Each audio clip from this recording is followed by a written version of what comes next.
ఓం నమో నారాయణాయ. ఓం నమ శివాయ. శ్రీమాత్రే నమ.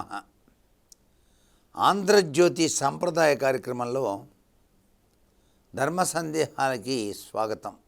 పిల్లలకు పూర్వీకుల పేర్లు పెట్టుకోవచ్చా, నక్షత్ర ప్రకారమే పేర్లు పెట్టాలా అని చెప్పేసి అడుగుతున్నారు. సహజసిద్ధంగా పిల్లవాడు కానీ లేక బాలిక కానీ పుట్టినప్పుడు భార్య యొక్క సలహా పాటించాలి భర్త. ఎందుకంటే ఆమె చాలా కష్టపడి కన్నది.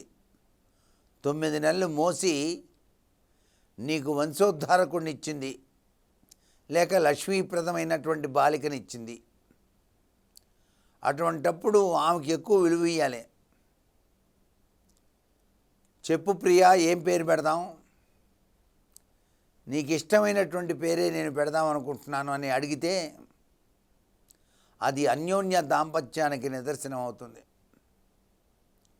పుట్టగానే నేను మా నాన్న పేరు లేకపోతే మా తాతగారి పేరు నాకు నచ్చిన పేరే పెడతాను అని పురుషుడు అనకూడదు. అప్పుడు ఆమె మనస్సు లోపల లోపల ఎంత కుంచుకుపోతుందో ఒకసారి ఆలోచించండి. ఆమె సలహా తీసుకొని అందరి మన్ననల కోసం ఎటువంటి పేరు పెడితే అతను అదృష్టకారకుడు అవుతాడు, ఎటువంటి పేరు పెడితే ఆ బాలిక అదృష్ట కల్పవల్లి అవుతుందో ఆలోచించి పుట్టిన వేళ విశేషాన్ని బట్టి తేదీ, నెల, సంవత్సరం మొత్తం కూడి ఆ అదృష్ట సంఖ్యను ఆధారంగా అబ్బాయి పేరు కానీ అమ్మాయి పేరు కానీ పెట్టాలి. ఆ పేర్లు పెట్టేటప్పుడు కూడాను నదుల పేర్లు, పర్వతాల పేర్లు ఉండకూడదు. నదుల పేర్లు పెడితే నదిలాగా జీవితం ఆటుపోట్లు అనుభవించాల్సి వస్తుంది. అప్పు డౌను. పర్వతాల పేర్లు పెడితే స్థాణువులా ఉంటాడు జీవితం, ఇక కదలిక ఉండదు, సన్యాసి అయిపోవచ్చు. అందుకనే పేరులో పెన్నిధి ఆలోచన చేసి చక్కటి పేరును పెట్టుకోవాలి. దానికి పూర్వీకుల ఆశీస్సులు ఉండే విధంగా పూర్వీకుల పేరు కూడా కలిసి వస్తే బాగుంటుందని ఆలోచన చేస్తూ ఒక అక్షరం అక్కడ కూడా తగిలించుకోవచ్చు, తప్పులేదు. పేర్లు రాసేటప్పుడే మనం బియ్యం మీద ఆ పేరు పెట్టేటప్పుడు మొట్టమొదటిసారిగా నక్షత్రనామం, వ్యవహారిక నామం అని చెప్పేసి, మాసనామం అని చెప్పేసి రాస్తారు.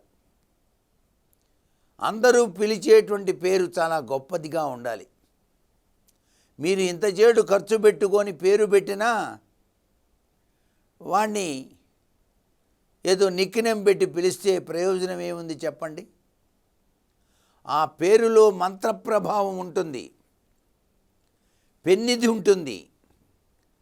పూర్తి పేరుతో పిలవాలి. పేరు పెట్టినప్పుడు దాన్ని పూర్తిగా కట్ చేసి ఏదో 2 అక్షరాలు తగిలించి పెట్టకూడదు.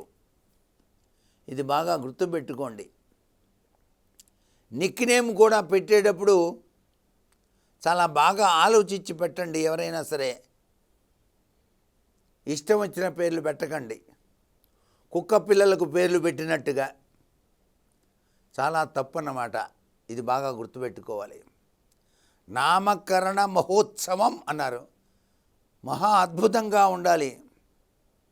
ఆద్య, ఆరాధ్య, ఏంటండి ఈ పేర్లు ఎంత గొప్పవి, చాలా విశేషకరమైంది. కృషిత ఎంత బాగుంది. అలా ఆలోచన చేసి పెట్టాలి కానీ ఇష్టం వచ్చినట్టు పెట్టకూడదు. చాలా చక్కటి పేర్లు ఎంపిక చేయటంలో కూడా స్త్రీ యొక్క అభిప్రాయాన్ని పురుషుడు స్వీకరించాలి. ఆమె కదా కష్టపడి కన్నది, 9 మాసాలు మోసింది. ఆమె యొక్క ఆనంద వెల్లువ పిల్లల్లో కనిపించాలి. ఆ పిల్లవాడిని ఎత్తుకున్నప్పుడు ఆమె పడేటువంటి ఆనంద హేళ అనిర్వచనీయంగా ఉంటుంది కదా.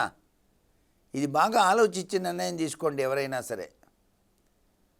తర్వాత మీ ఇష్టం వచ్చినట్టుగా చదువు సంధ్యలు ఇవన్నీ కూడా ఇరువురు కూడా ఆలోచన చేసి అబ్బాయిని ఫారెన్ పంపించాలా లేక కర్మభూమి అయినటువంటి భారతదేశంలో ఉంటే గొప్పదా కాదా, నిజమే మన అబ్బాయి ఇండియాలో ఉంటేనే చాలా మంచిదనే ఆలోచనలు రావడం ఉత్తమోత్తమం.